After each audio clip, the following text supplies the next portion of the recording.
Hello, I'm Julie Tucker. I'm Holly Murphy. And I'm Kenny Clevenger, and this is our JSU Capstone presentation, The Effects of School Climate on Academic Achievement.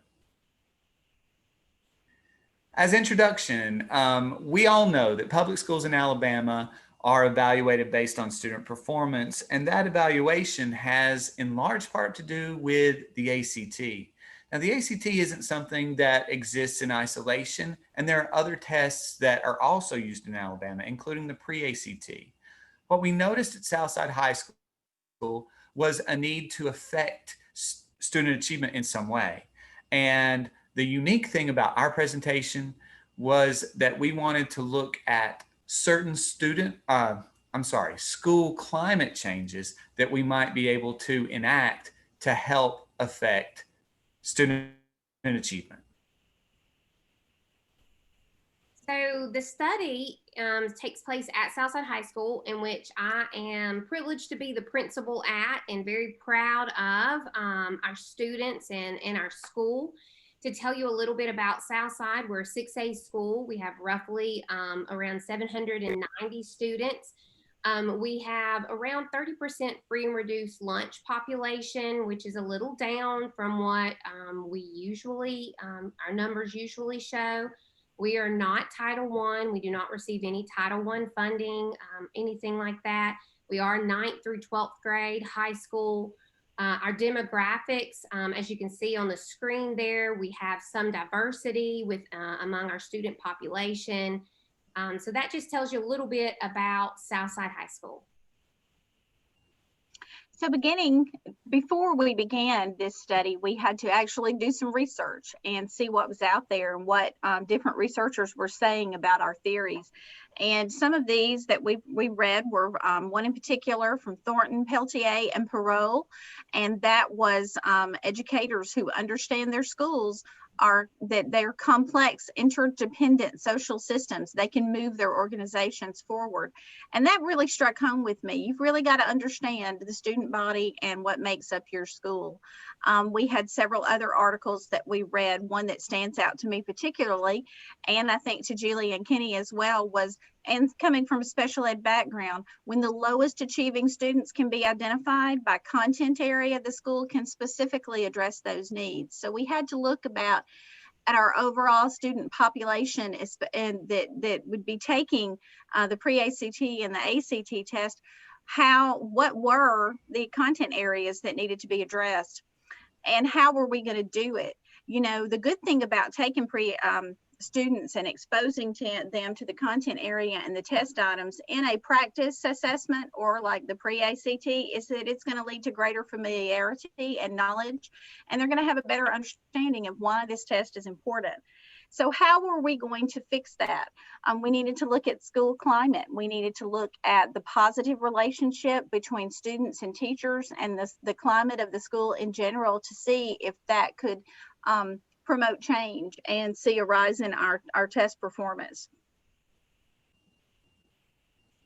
Yes, that's definitely right. And so when we got into looking at the literature, and then we had to decide, exactly what our problem was that we were going to focus on. So we started looking at our student achievement scores. We first started looking at ACT, and we saw that our scores have been declining in ACT for the past 3 years. You can see that on the charts provided on the screen. It was not a huge decline, but it was a downward trend, and it's been that way for 3 years now.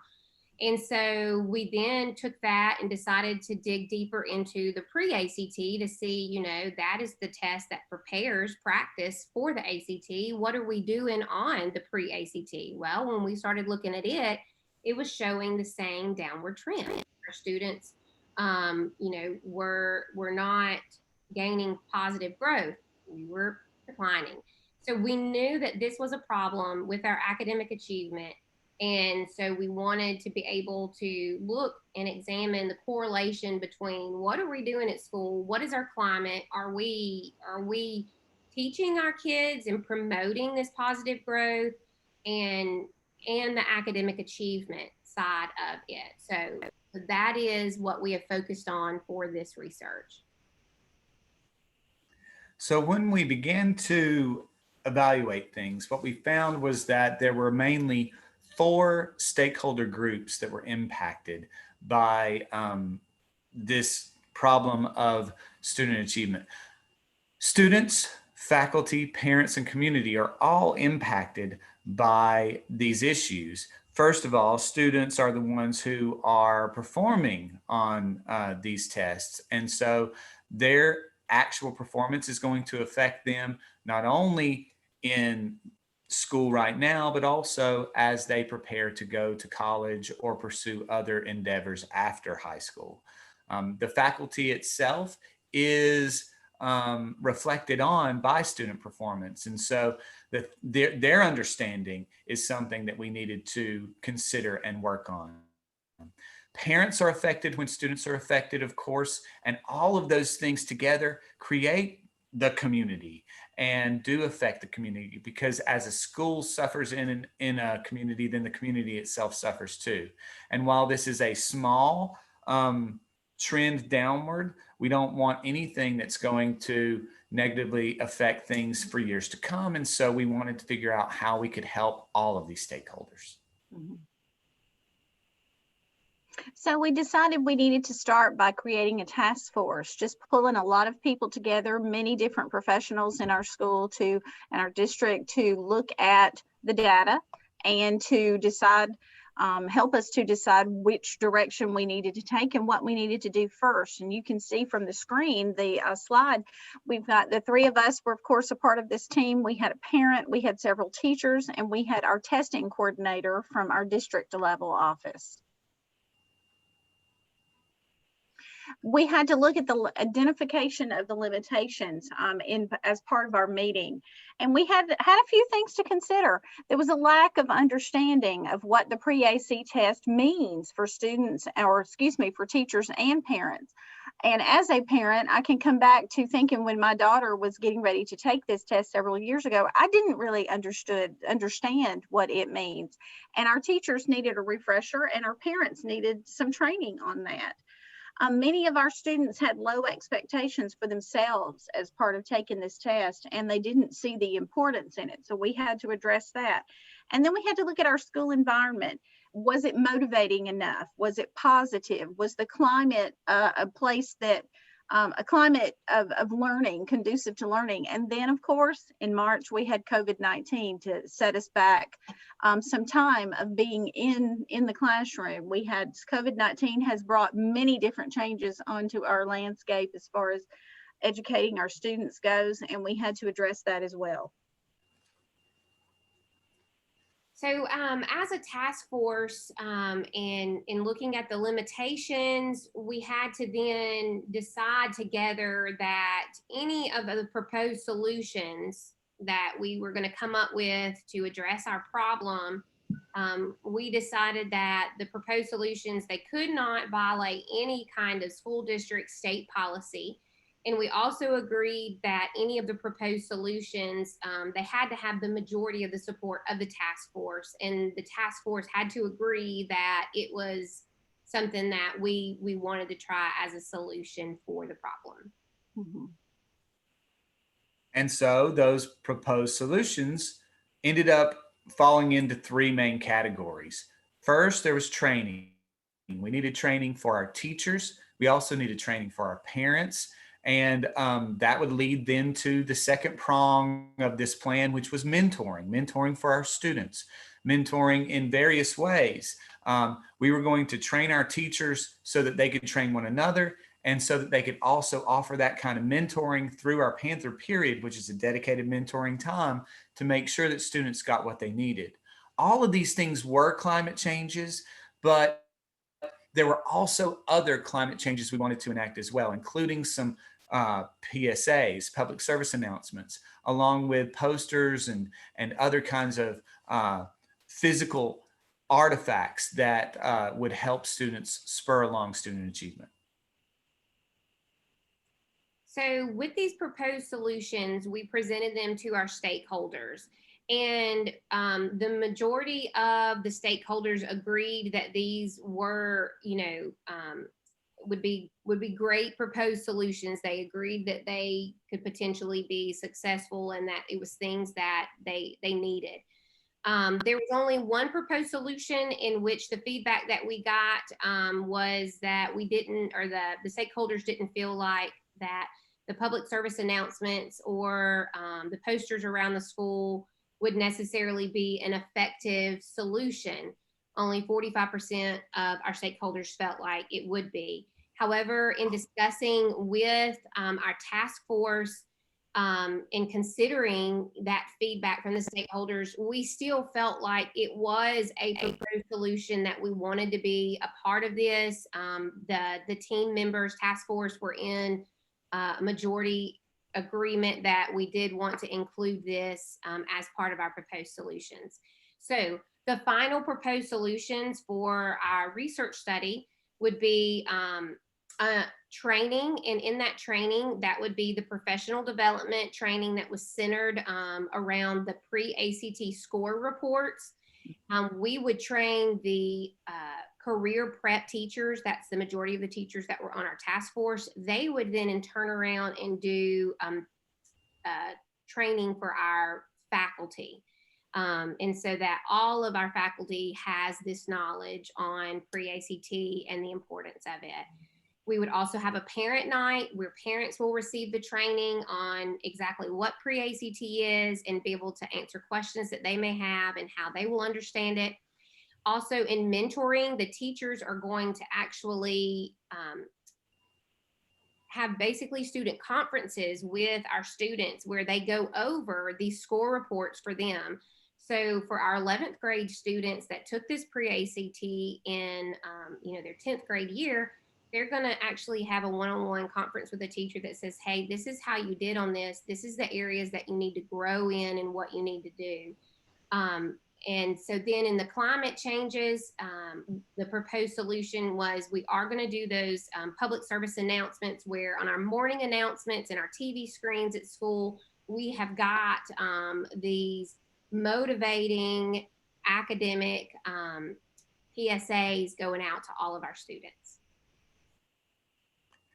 So what did we do throughout the year to make these things happen? We began in August with professional development for teachers on pre-ACT score reports. Why pre-ACT score reports? Because those are the reports that 11th graders had in hand, because they took that test the previous year. And it's 11th graders that we were trying to focus on to help them as they prepare for the ACT this year. Also in August, we did our turnaround training where those teachers that we trained through a Google Meet were able to then train the other teachers, and they were able to then enact those mentoring things that we were talking about. In September, we had our parent night where we gave parents an idea of how to work with a pre-ACT score report, because if parents could reinforce the things we were saying in school, we felt like that would help really drive home this idea of a continued impact on student achievement for our students. We began our public service announcements in September. We began some other professional developments for teachers as well, because as COVID-19 implications began to change things for us, what we realized was that we weren't going to have as many options for practice as we had anticipated at the beginning of the study.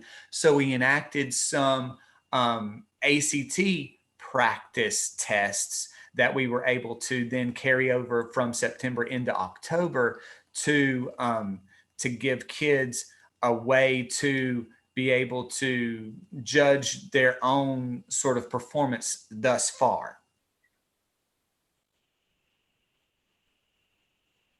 So after doing all of that, we wanted to see how well things had gone. So we sent out some teacher surveys and some student surveys, and we found, as you can see on the screen, that a good majority of them felt that for the teachers, they felt they were confident in helping students identify those areas of weaknesses on the assessments.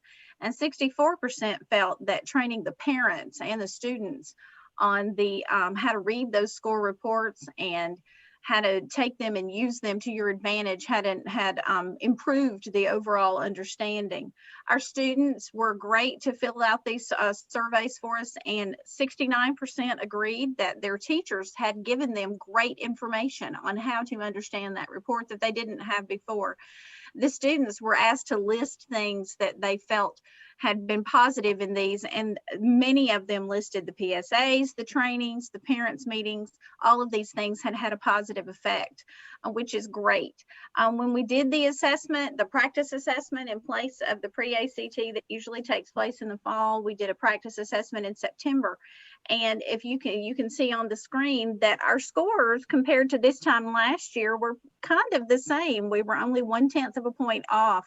So I felt like, and we all agreed, that Southside's on the right track. There's not been a decline that we can see from where we were last year. So we're in a good position to continue moving forward. In terms of how we will move forward, we've been planning on continuing this study. The ACT will actually be administered in March 9th through 12th. And then there will be a makeup test April 6th through 8th. By that time, all 11th graders at Southside High School should have taken this test. And so we'll continue test prep practice through career prep for the rest of the year. Then in June, we plan to get those ACT results back and be able to look to see if what we project is actually what's going to happen. All of us feel that because we've only seen that 1/10 of a point in difference from the year before, that with continued practice, as we push forward with these things, that we're going to see some actual positives, and we're hopeful that that's what we're going to see in June. Then we're going to take the rest of June and then into July to get a presentation ready, and we'll do a virtual presentation for all stakeholders with our findings at the end. Again, hopeful that the things we've done in terms of enacting these climate changes have been able to help our students perform on these kind of exams. So in conclusion, I'd like to highlight a few of the references that we used for this presentation. These are just a few of the things that we looked for in our actual document. There were many more, but we appreciate your time for listening to us and attending our presentation and being part of this program. Thank you. Thank you.